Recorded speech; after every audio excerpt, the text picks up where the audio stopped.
Sejarah Islam sebagai warisan agung yang membentang dari zaman Rasulullah hingga masa kini seringkali menjadi saksi bisu peristiwa yang penuh dengan makna. Salah satu episode yang mencengangkan dan memilukan terjadi ketika makam Nabi Yusuf alaihissalam di Baitul Maqdis atau di Palestina dihancurkan oleh orang-orang Israel.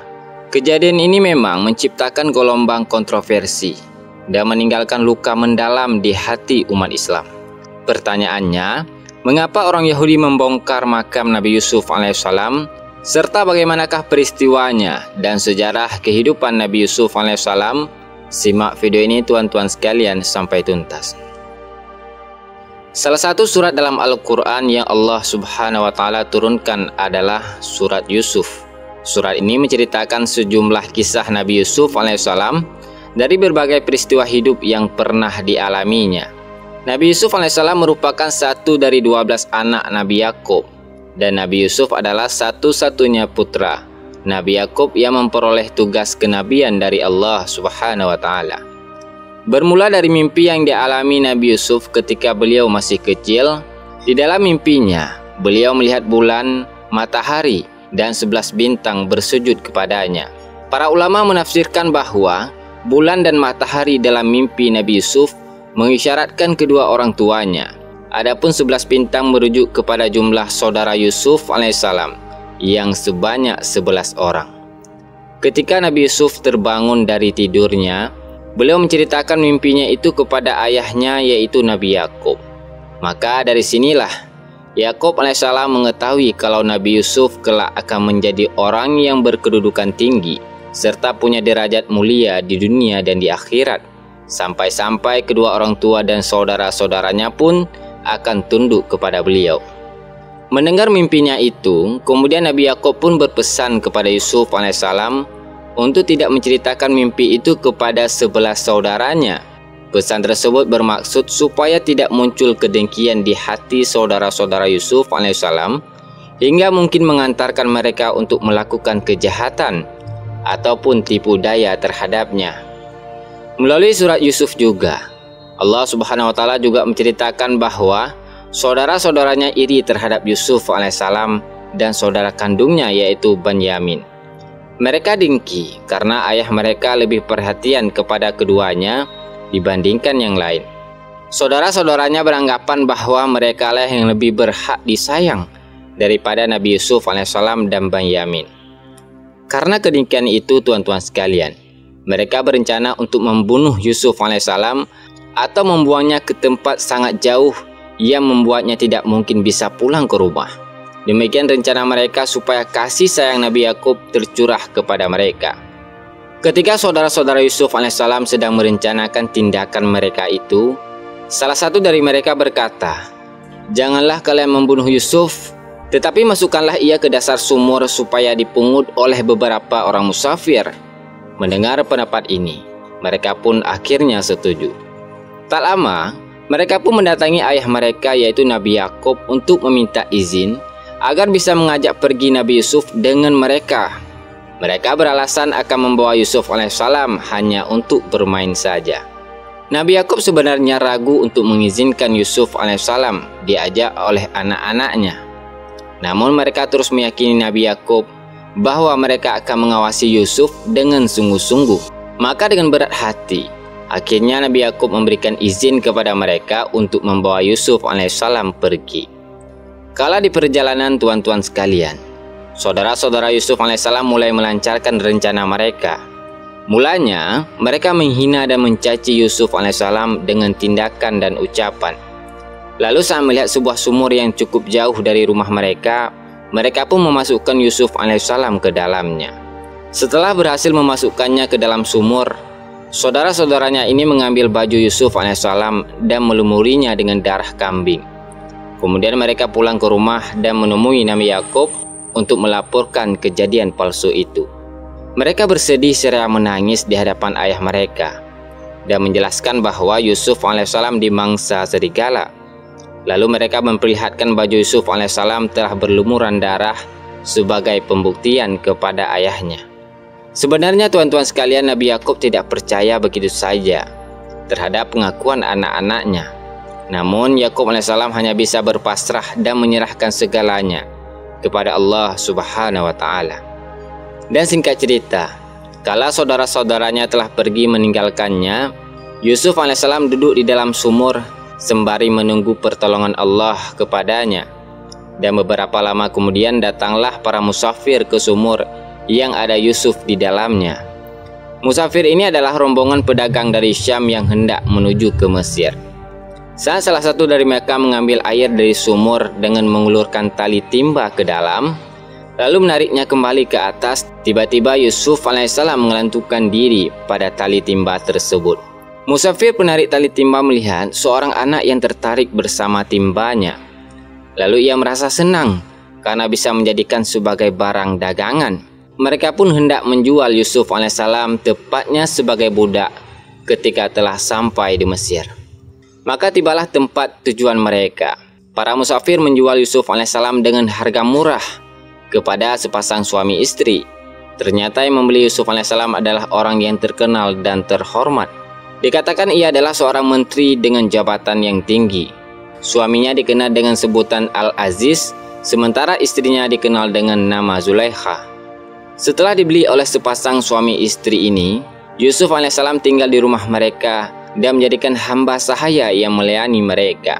Hingga usianya dewasa dan ketampanannya bersinar, Yusuf alaihissalam tetap melayani tuan penjabat serta istrinya tersebut. Maka pada suatu hari, istri dari tuannya Yusuf alaihissalam merayu dan mengajak Yusuf alaihissalam untuk melakukan perbuatan yang tak pantas. Padahal istri tuannya adalah wanita yang cantik, kaya, masih muda, dan berkedudukan tinggi. Diceritakan, wanita ini menutupi pintu kamar yang di dalamnya hanya ada dirinya dan Yusuf alaihissalam. Ia tertarik dan terus menggoda Yusuf alaihissalam lantaran penampilan dan ketampanannya yang menawan. Dalam kondisi ini, Yusuf alaihissalam memohon perlindungan Allah Subhanahu wa Ta'ala dan mencoba menghindar serta pergi dari kamar itu.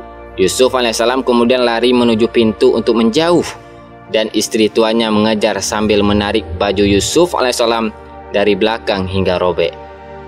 Di saat yang sama, Al-Aziz yang merupakan tuannya Yusuf alaihissalam tiba-tiba muncul dan mempergoki mereka berdua. Istri tuannya kemudian menuduh Yusuf alaihissalam telah menggoda dirinya dan mengaku sebagai korban. Istri tuannya terus membela diri dan menuduh Yusuf alaihissalam. Namun Yusuf alaihissalam berkata dirinya tak melakukan hal demikian. Beliau menjelaskan yang sebenarnya menggoda adalah istri Al-Aziz tersebut. Al-Aziz pun bingung dalam menengahinya. Kemudian ada seorang yang berpendapat, jika baju gamisnya Yusuf alaihissalam koyak di depan, wanita itu benar dan Yusuf termasuk orang-orang yang berdosa. Maksudnya tuan-tuan sekalian, Yusuf alaihissalam yang mencoba merayu wanita itu, lalu wanita itu mendorong Yusuf sehingga baju bagian depannya robek. Orang itu kembali berkata, akan tetapi jika baju gamisnya Yusuf alaihissalam koyak di belakang, maka wanita itulah yang berdusta dan Yusuf termasuk orang-orang yang benar. Maksudnya, Yusuf alaihissalam berusaha melarikan diri dari godaan wanita itu. Kemudian wanita itu mengejar dan menarik baju Yusuf alaihissalam dari belakang hingga sobek. Mendengar demikian, tuannya kemudian melihat bahwa baju belakang Yusuf alaihissalam robek. Kemudian Al-Aziz menegur istrinya dan berkata kepada Yusuf alaihissalam untuk tidak menceritakan peristiwa tersebut kepada siapapun. Tuan-tuan sekalian yang dirahmati Allah Subhanahu wa Ta'ala, setelah kejadian itu, istri tuannya yakni Zulaikha memanggil teman-temannya ke rumahnya. Ia ingin menunjukkan ketampanan Yusuf alaihissalam yang membuatnya tertarik dan ingin menggodanya. Melihat para serupawan Yusuf alaihissalam, teman-teman Zulaikha pun tercengang hingga tak sadar membuat mereka mengiris jari-jari tangannya sendiri. Kemudian tragedi sebelumnya di antara Zulaikha dan Yusuf alaihissalam, teman-temannya itu pun menyebarluaskan kabar tersebut hingga membuat heboh sekitar. Melihat kenyataan tersebut, Al-Aziz dan Zulaikha sepakat untuk memenjarakan Yusuf alaihissalam agar muncul opini bahwa Yusuflah yang menggoda istri tuannya. Maka masuklah Yusuf alaihissalam ke dalam penjara. Di sana beliau hanya bisa bersabar dan memohon pertolongan Allah Subhanahu wa Ta'ala. Para ulama berbeda pendapat terkait jangka waktu yang dipenjarakan Yusuf alaihissalam. Ada yang mengatakan 3, 7, bahkan 10 tahun ia di dalam penjara. Di dalam penjara Yusuf alaihissalam bertemu dengan 2 orang mantan pelayan raja. Keduanya kagum dengan kecerdasan ucapan dan perbuatan yang dimiliki oleh Yusuf alaihissalam. Ketika kedua orang itu bermimpi, mereka meminta Yusuf alaihissalam untuk menakwilkan mimpi mereka. Mereka pun takjub akan tafsiran mimpi yang ditakwilkan Yusuf alaihissalam. Padahal Yusuf alaihissalam sendiri mengatakan bahwa kemampuannya itu berasal dari Allah Subhanahu wa Ta'ala, Tuhan yang ia imani. Yusuf alaihissalam pun terkenal sebagai orang yang ahli dalam menafsirkan mimpi. Sudah sekian lama Yusuf alaihissalam beserta temannya berada di dalam penjara. Kemudian salah satu temannya itu diketahui akan terbebas dari hukuman penjara itu. Lalu Yusuf berkata kepada temannya yang selamat untuk menceritakan tentang dirinya kepada tuannya itu alias raja. Maksud menceritakan tentang dirinya di sini, memberitahu raja akan keahlian takwil mimpi yang dimiliki Yusuf alaihissalam setelah keluar dari penjara. Yang kembali menjadi pelayan raja itu pun lupa akan pesan yang diberi Yusuf alaihissalam untuk menceritakan tentang dirinya. Maka tuan-tuan sekalian yang rahmati Allah, suatu ketika Raja Mesir kala itu bermimpi dalam tidurnya. Dalam mimpinya itu membuat ia cemas. Raja itu bermimpi seakan ia berada di tepi sungai. Lalu dari dalam sungai muncul 7 sapi betina dengan tubuh gemuk. Ke-7 sapi betina itu merasa senang berada di padang rumput yang subur. Setelah muncul 7 sapi yang gemuk, dalam mimpi Raja muncul kembali 7 sapi bertubuh lemah dan kurus. Anehnya, ke-7 sapi yang bertubuh kurus itu ikut bersenang-senang dengan 7 sapi betina bertubuh gemuk. Kemudian sapi-sapi bertubuh lemah memakan 7 sapi betina yang gemuk. Dengan mimpi tersebut, kemudian Raja Mesir terbangun dari tidurnya dalam keadaan terkejut. Lalu ia tertidur lagi dan mendapatkan mimpi aneh lagi yang berbeda. Mimpi-mimpi yang Raja dapati itu membuatnya khawatir akan cemas. Maka Raja pun menceritakan mimpi yang diperolehnya itu kepada para pembesar kerajaan dan kaumnya. Tapi tak ada satupun dari mereka yang bisa menakwilkan mimpi sang raja. Maka dalam situasi tersebut, pelayan raja yang pernah dipenjara bersama Yusuf alaihissalam mengingat bahwa Yusuf alaihissalam mahir dan pandai menafsirkan mimpi.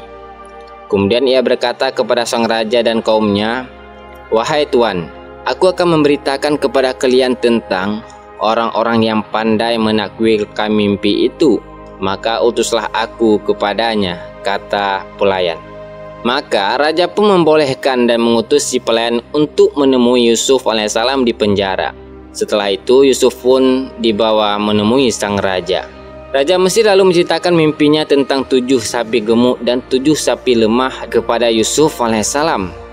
Maka di hadapan sang raja, Yusuf alaihissalam pun menakwilkan bahwa akan datang musim subur dan makmur selama 7 tahun. Setelah itu datanglah musim pejeki yang penuh kesulitan selama 7 tahun pula. Selain menafsirkan mimpi raja, Yusuf alaihissalam juga memberikan solusi terbaik bagi mereka untuk mengatasi krisis yang akan terjadi. Beliau memberikan gambaran jelas kepada mereka tentang kondisi yang terjadi ketika datang tahun-tahun dipenuhi dengan kemakmuran dan tahun-tahun yang diwarnai kekeringan atau pencekikan. Maka setelah mendengar kepandaian Yusuf alaihissalam dalam menakwilkan mimpi dan memberi solusi, Raja Mesir pun menawarkan Yusuf alaihissalam untuk terlepas dari berbagai tuduhan yang disadarkan kepadanya dan yang membuatnya dimasukkan ke penjara. Namun Yusuf alaihissalam menolak dan meminta raja untuk mengonfirmasikan kebenaran dari tuduhan tersebut lebih dahulu kepada tuan dan istri tuannya yang terdahulu, yakni Al-Aziz dan Zulaikha. Setelah raja mengonfirmasikan kepada mereka, maka didapati bahwa tuduhan tersebut adalah palsu dan Yusuf alaihissalam tidaklah bersalah. Yusuf alaihissalam tidak pernah menggoda maupun merayu Zulaikha, melainkan beliau adalah orang-orang yang baik lagi terpuji. Setelah jelas tidak bersalah, Raja Mesir kala itu membebaskan Yusuf alaihissalam dari penjara dan memberikan nama baiknya yang tercoreng akibat tuduhan palsu tersebut.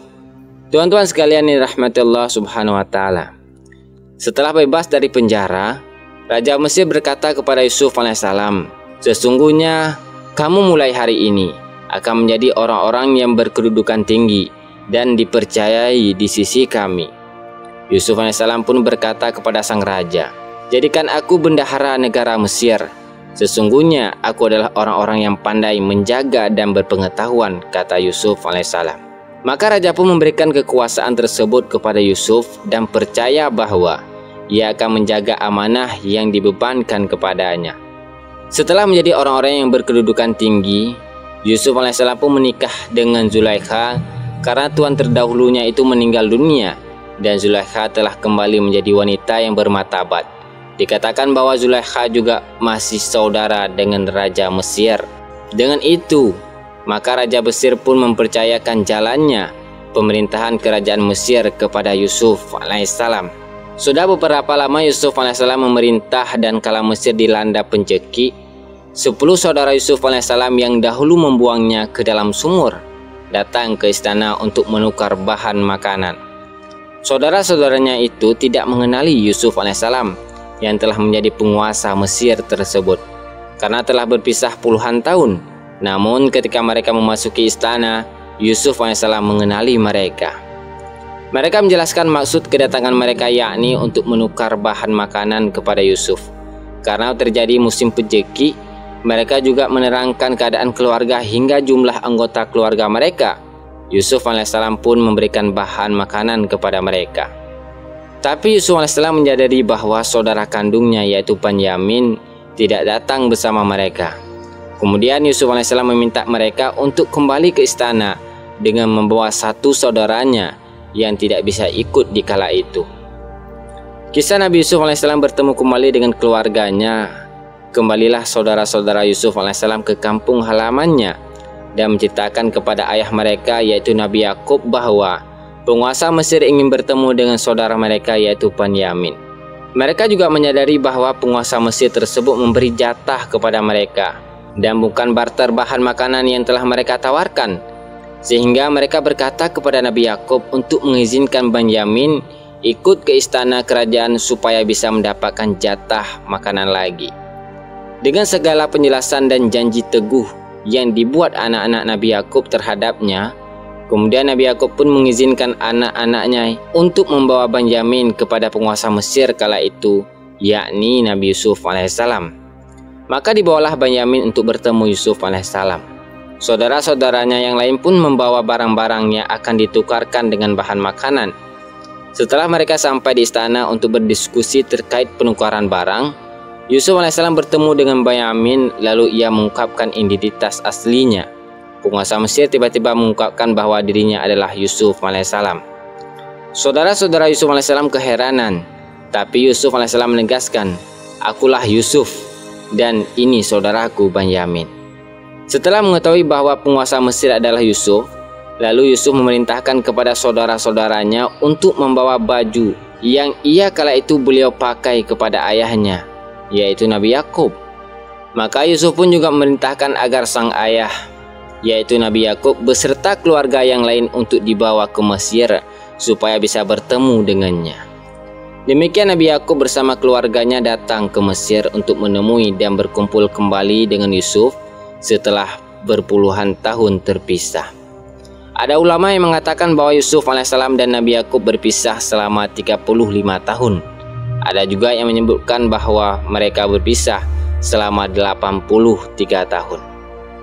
Tuan-tuan sekalian yang dirahmati Allah Subhanahu wa taala, setelah Yusuf alaihissalam menyadari bahwa nikmat yang diberikan Allah Subhanahu wa taala kepadanya telah sempurna, yakni menjadi nabi, dengan dirinya yang telah berkumpul lagi dengan keluarganya serta menjadi penguasa Mesir, beliau juga sadar bahwa kehidupan dunia adalah kehidupan yang fana. Maka dari itu Yusuf alaihissalam memohon kepada Allah Subhanahu wa taala agar diwafatkan dalam keadaan memeluk Islam dan berharap kelak dipertemukan dengan hamba-hambanya yang soleh. Perlu kita ketahui juga tuan-tuan sekalian bahwa Nabi Yusuf merupakan nabi pertama yang meminta kematian. Allah Subhanahu wa taala berfirman, "Ya Tuhanku, sesungguhnya Engkau telah menganugerahkan kepadaku sebagian kerajaan dan telah mengajarkan kepadaku sebagai takwil mimpi. Pencipta langit dan bumi, Engkaulah pelindungku di dunia dan di akhirat. Maka wafatkanlah aku dalam keadaan Islam, dan hubungkanlah aku dengan orang-orang yang soleh. Al-Quran Surah Yusuf ayat 101. Setelah meninggal pada usia 120 tahun, Nabi Musa AS memindahkan jenazah Nabi Yusuf AS dari makamnya.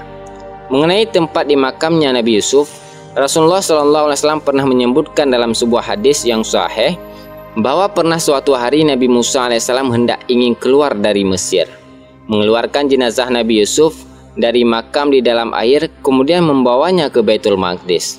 Maka Bani Israel berkata pada waktu itu, dahulu ketika Nabi Yusuf hendak menghadapi ajalnya, sebenarnya ia telah mengambil janji Allah atas kami, yaitu janjian agar kami tidak pergi keluar dari Mesir sampai kami memindahkan jenazahnya bersama kami.